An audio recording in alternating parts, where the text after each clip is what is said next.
Hi, I'm Ian Freeman, and I'm the host of Free Talk Live, one of the bloggers at freekeen.com, and you're watching the Low Country Liberty Report at lclreport.com.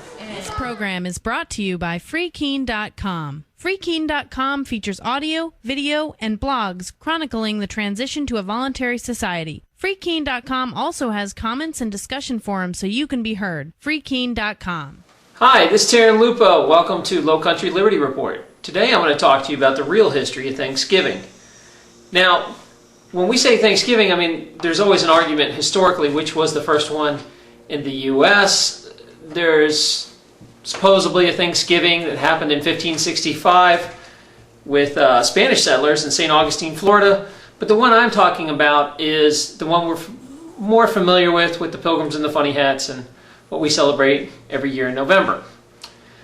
Now, when we think of Thanksgiving, most people think about shopping, eating themselves into a diabetic coma, things like that, where you're just sitting around watching football all day. And we rarely look at the history of Thanksgiving. If you do learn about it, it was usually in some sort of government school where they told you the story about how the Pilgrims were not prepared well for the winter and they had some bad crops, and at the last minute the Indians came in and saved them. It's kind of like our first, good act of foreign policy. What we rarely learn about is why the Pilgrims were in such trouble. And this is the important part of Thanksgiving that never really gets told. What happened was, as the Pilgrims were coming over on the boat, they started discussing what kind of government they were going to set up in Jamestown, Virginia. And during those discussions, they decided to talk about a capitalist society. They had just come from an oppressive king monarchy society, so they didn't want that. And they were trying to figure out a form of government.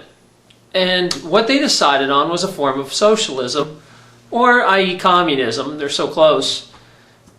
And what they decided was everybody would work, pool all the resources together, and then divide it evenly so they had the best chance of survival.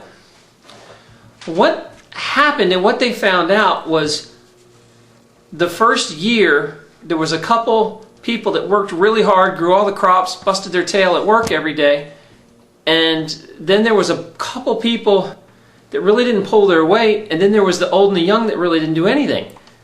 So just a few people were earning everything in the society, and they were doing all the work, and everybody was living off their efforts. So what happened was, after a couple months of this, the producers finally said, screw this, I'm doing all this work and I'm not getting to keep anything, so they didn't work. And the first winter rolled around and everybody said, okay, where's the food? And nothing was there. So the real history of it, the reason they were unprepared was because they had a failed experiment in socialism. They basically got very lucky that the Indians bailed them out, and after the winter they started a new capitalist form where you don't work, you don't eat kind of attitude. And the society did good until about 3 years later, when basically the same Indians they ate with were so pissed off at them that they came and massacred all the towns around Jamestown and almost got Jamestown. So they basically ran the Pilgrims out and massacred them, but nobody ever talks about that part of Thanksgiving either, I guess. This is a good lesson that I think is really important to pass down when you sit down and talk to your children about Thanksgiving and when they learn about it in school. It's very important that we say, hey, you know what? In America at one time we did have a socialist communist society.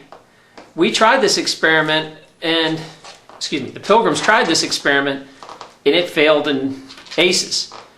Now, that's not to pretend that we live in some sort of capitalist society, because we're so close to socialism. We have so many socialism aspects in our society. We basically are more socialist than some socialist countries. So, I mean, it's a nice story. Hopefully people learn the lesson, but I think it's really important you share that with your kids at Thanksgiving too. As always, this is Taryn Lupo. Good hunting. It's Mark Edge with Free Talk Live. You can see us at freetalklive.com.